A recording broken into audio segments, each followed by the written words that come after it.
Then I went again. Well, he said Spiritual dimension. How precious and how unimportant it was that I became a family. Everyone else was astonished.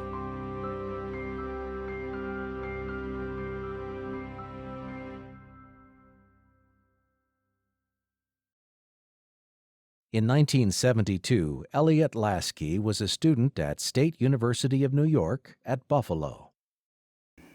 I grew up frum, went to yeshivas, kept Shabbos, and at the age of 18, as many people back in the 60s started having questions and totally left the derech.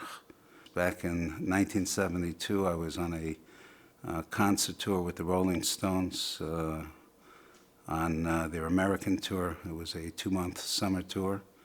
I was 24 years old at the time, and not exactly a spiritual experience, let's say, but several months later after that tour, I had a friend contact me from California that just came to New York through France. He was a Zen Buddhist, not Jewish. I was in the house of a very close friend of mine. His name was Chip Monk, who was the staging and lighting manager for the Rolling Stones. And meanwhile, my friend is laying this whole Zen Buddhist outline to me, and it sounded very interesting. And for some reason, spiritually, I awakened. And I'm asking myself, how can Yiddishkeit be right and the whole world wrong? That was the question that kept on percolating in my mind. And I had a close relationship with Rabbi Garari, who was the shliach in Buffalo. At the time, I was in the University of Buffalo, even though I was taking time off for the music industry. And I called him. And I started sharing some of the questions with him. I was in New York at the time. And he said, there's only one person that could help you, and that's the Lubavitch Rebbe. He gave me an address. Go to 770 Eastern Parkway, meet my brother-in-law. I believe his name was Yossi Hendel. You seek him out, and you come exactly at this time. It was a bitter cold winter day in January of 1973. You'll meet my brother-in-law, and the Rebbe will be going. He's coming from the oil to daven mincha, and he'll come out in front of 770, and maybe you'll have an opportunity to talk to him. And I'll try to paint a picture of what I looked like at the time. I'm wearing snakeskin boots and tight jeans, a leather jacket, no gray, not in my beard, not in my very long hair that was shoulder length at the time. I'm waiting outside, and I saw an old limousine pull up, and I remember Yossi moved back away from me, and distinguished Rav comes out of the car, and I go over and approach the Lubavitcher Rebbe. And Yiddish is my first language, as I said earlier, and I stopped him right in front of the steps of 770. I went over to him.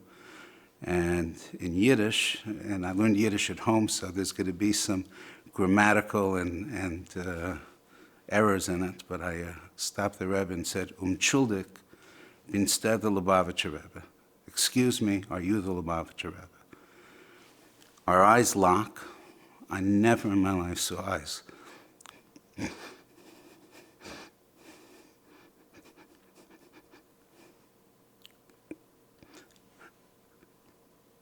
never saw eyes like the Rebbe's eyes before.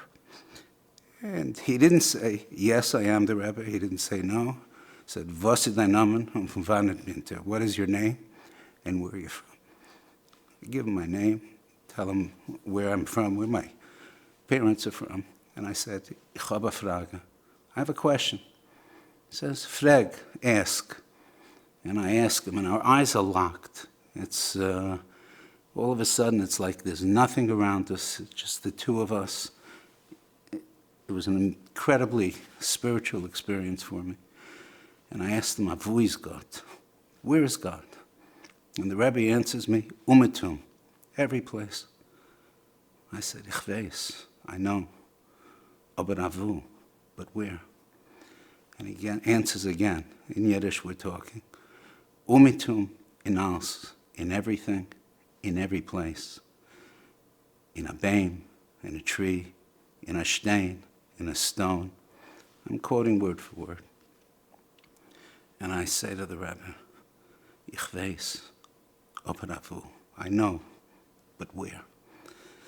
And he said something that really blew me away, so to speak. He said, in dein Herz, ob das ist wieder fragst, in your heart, if this is how you're asking. I found that it would be difficult to express myself in philosophical terms in Yiddish. I asked him if I can switch to English, and he said, speak in English. And our eyes are still totally locked. I felt like we were transported to another time, to another place, really transcending the physical bounds.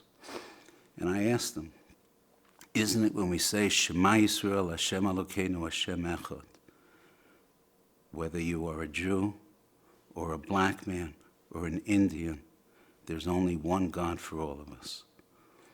And the Rebbe answered, the essence of the black man is to be what he is as a black man. And the essence of the Indian is to be what he is as an Indian. And the essence of the Jew is tied to Hashem Yisbarach through Torah and mitzvahs. And those, for me, was very, very powerful words. We spoke for approximately 15 minutes on the steps of 770 in a very, very bitter, cold day in January.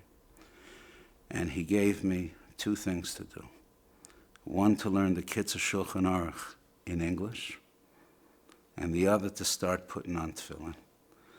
The Rebbe went on. I guess I must have kept him for Mincha. And I went back to my friend's place. I didn't change the next day. I didn't change 2-3 weeks later. But about 2-3 months down the line, I started putting on tefillin, which I had not put on for several years. From that day till today, I've never missed. And as they say, mitzvah gereres mitzvah, one mitzvah leads to another mitzvah. Baruch Hashem, today I have 4 beautiful children, all of them in Derech Hashem.